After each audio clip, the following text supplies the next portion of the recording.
globally today, if you think about urbanization and how many people are moving from the countryside to the cities, that it's an urbanized, our pattern of urbanization is really the driver for prosperity. And really what you need there is high quality, reliable, dense power, right? You can't necessarily, in a lot of these cities in Southeast Asia, for instance, put up all sorts of, you cannot power that prosperity.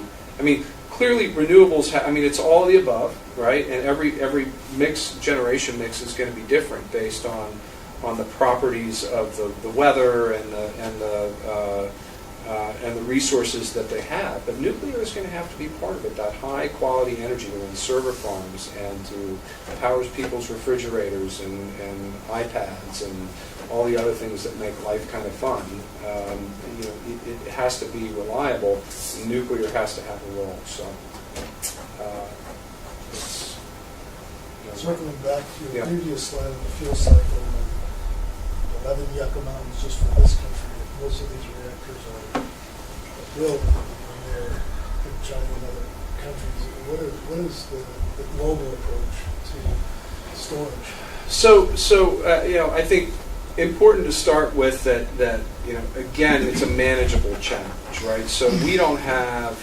I think if you could say to somebody, look, if we can package up all the carbon emissions from coal plants and put it in these little concrete casks and stick it on a pad outside the plant, everyone will be like, well, that's the most awesome thing I've ever heard.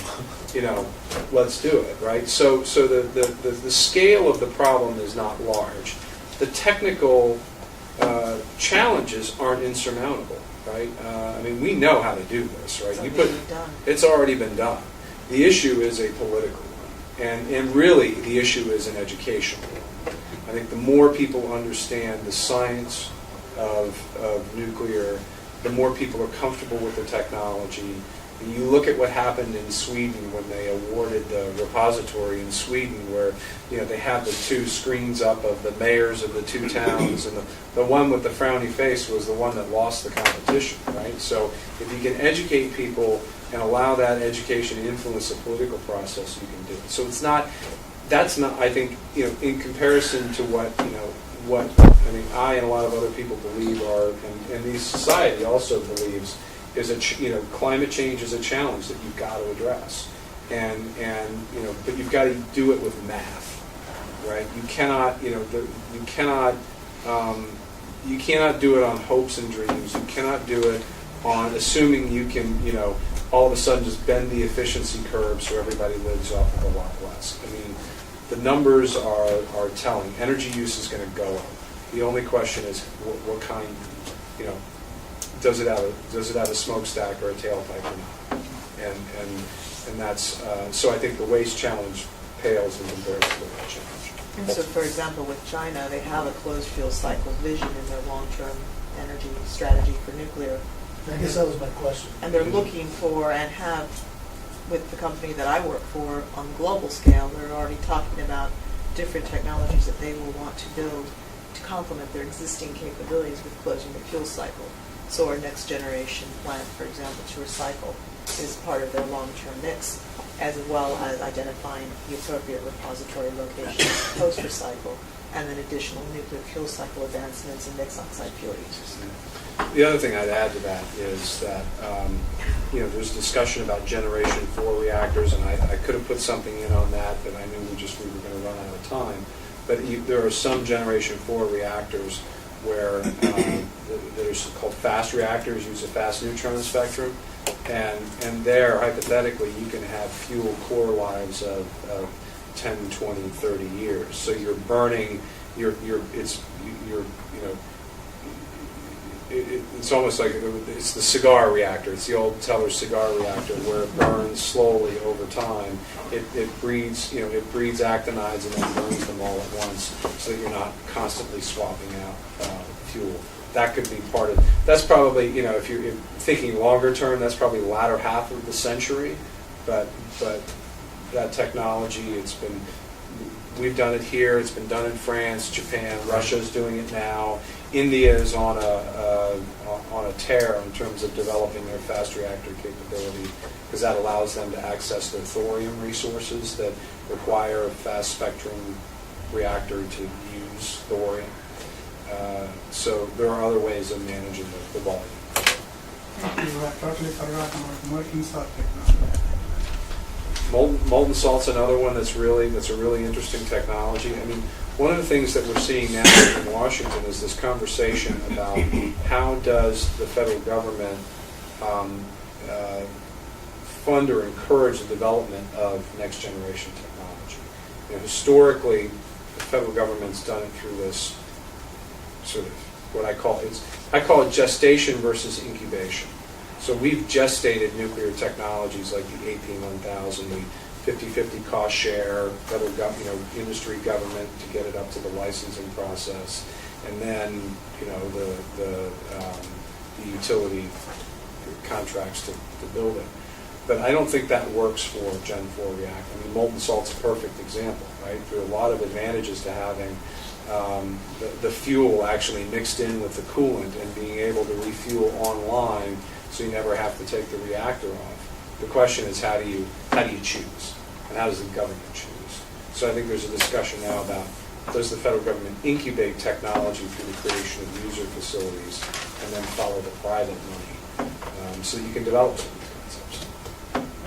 Have you looked at Thorcon Power website? The Thorconpower.com. okay, I will.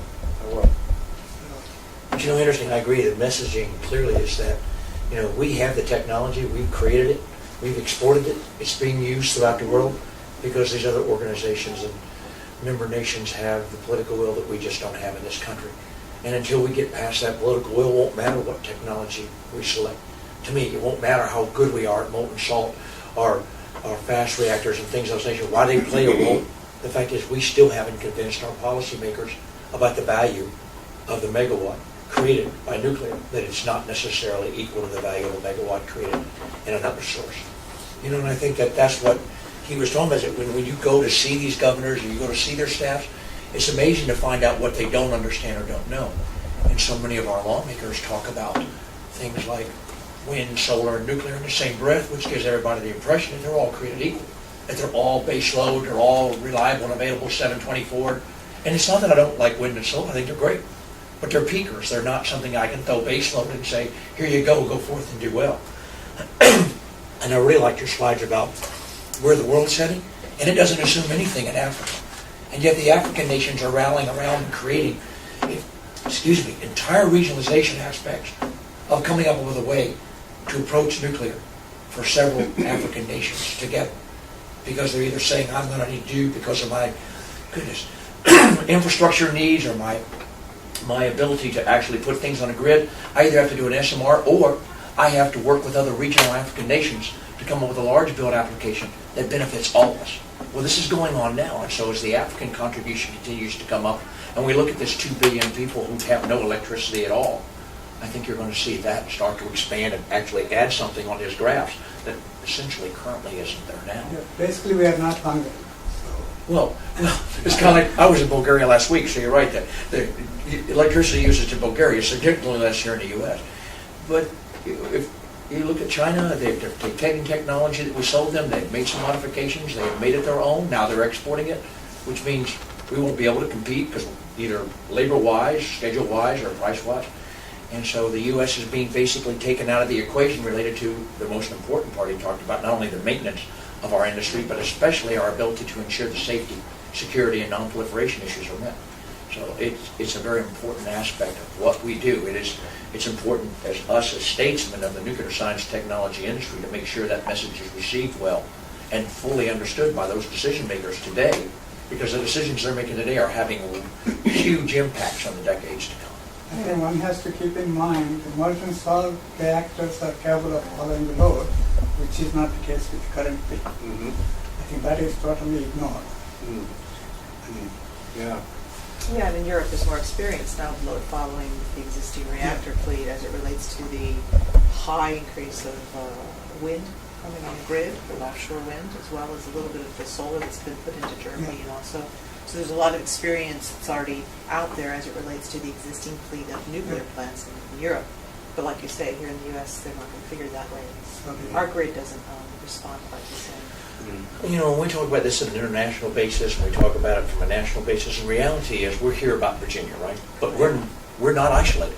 Just as Craig said, the decisions that are being made in Illinois about what might happen may eventually come here to Virginia.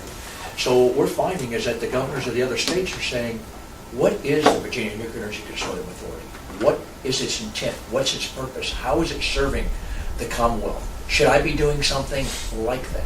So it is my opinion what we're going to eventually see, like it or not, is that the other states, many of them, and of course we know 31 states of the 50 actually produce energy from nuclear, and 7 I think get almost 50%. And I think the important thing is to acknowledge that no state is as unique as Virginia with its unique assets of nuclear science technology. But there are other states that have some aspect or percentage of nuclear science technology assets that are evaluating this and watching what we're doing to say, is this something I want to do? Is this something that benefits the public here? So I think it's important for us to know what we do here is going to affect others, and what the others are doing is going to affect us. Yeah, if you people haven't heard of, there's a program within this state called GEMSTAR based on merchant cell technology. Charlie Bowman, who used to be head of the Neutron Center at Los Alamos, he resides in the mountains here near Roanoke. That's what I would like to propose him to be on this board, because that aspect of the technology needs to be looked at least in our state. Because we have the potential for all the elements. So one thing to consider, right? So I think that any of these Gen 4 technologies, so that everyone understands, I mean, we're realistic about it. You're still talking about 20, 30 years away from commercial application here in the U.S. based on what our current regulatory, how our current regulatory system looks. But what you are going to see is an increased shift in focus in the federal government to supporting development of advanced technologies, probably in a technology neutral framework. So if somebody's got investment in molten salt and they want to go build a prototype reactor in Idaho, for instance, and it's a hypothetical example, that the government is going to provide some technical assistance. They're going to provide a place in the Arco Desert where you can build it and test drive that particular concept. But I think you're going to see it done in a way where you're not going to, like in the old days, they look at 5 different reactor technologies and pick one or pick 2 and fund them. I don't think you're going to see they're going to pick molten salt and not do sodium or not do thorium or bismuth or Yeah, actually we went through, a group of us went through NRC and UAE last month. Yeah. It's not going to happen. Well, these ideas are there, but maybe not now, but it does. We do have to change the way we think about it, and here's the reason why. It's not even so much because of our domestic demand, right? We're blessed with all the shale gas. We're blessed with lots of resources to begin to address some of our environmental challenges, or continue to address our environmental challenges. But U.S. leadership in the world, right? Not dominant. I mean, there's some people in Washington. There are a lot of them still that think we get to decide who gets to use the technology and who doesn't, right? And the Nuclear Non-Proliferation Treaty guarantees every non-weapon state the full use of nuclear technology for peaceful purposes. So we don't get to decide. And there are lots of countries out there. If we don't want to sell to a particular country, we're more than happy to sell to them. But it's our technological leadership that's going to keep us in the game in the long term. And that's important for U.S. influence, right, over what the non-proliferation policies are, our understanding of other technologies. I mean, yes, we sold the AP1000 in China, and China is now using the technology derived from the AP1000 to develop their own reactor, and we'll sell that reactor. Right, but what's the next reactor, right? And where is the U.S. in helping develop those next generation reactors? That's what keeps us involved.